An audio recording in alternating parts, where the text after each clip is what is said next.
তারপরে দেখবি তোদের পল্টুদা চা বানাচ্ছে।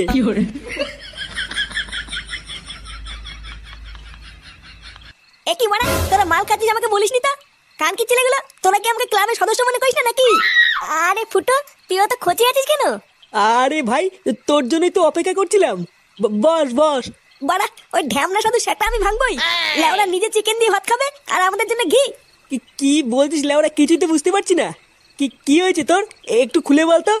বাড়ার বেলা সকালে বাড়িতে একটা ঢ্যামনা সাধু এসছে।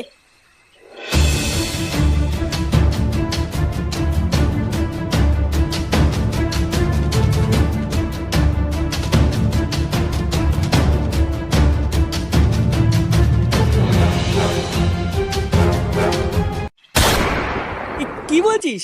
সাধু আবার মাংস খায়? হ্যাঁ বাড়া, শুধু খাই না, সেটা ভরে খায়। আমি তো বাড়া বাপের জন্মে শুনিনি কোনো সাধু মাছ মাংস খায়।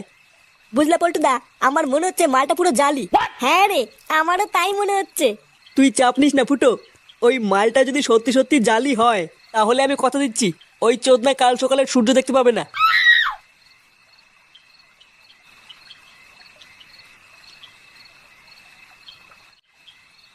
না, ওই শান্তির ছেলে ফুটো দেখছি আমাকে এই বাড়িতে একটু শান্তিতে থাকতে দেবে না। লেওড়া কোথায় ভাবলাম কয়েকদিন একটু ফিরি ফিরি খাবো, একটা শুয়োরে বাচ্চার জন্য আমার সব প্ল্যান নষ্ট হয়ে যাচ্ছে। লেওড়া কিছু একটা প্ল্যান আমাকে করতেই হবে, না হলে যা দেখছি এই বাড়িতে আমার আর থাকা হবে না।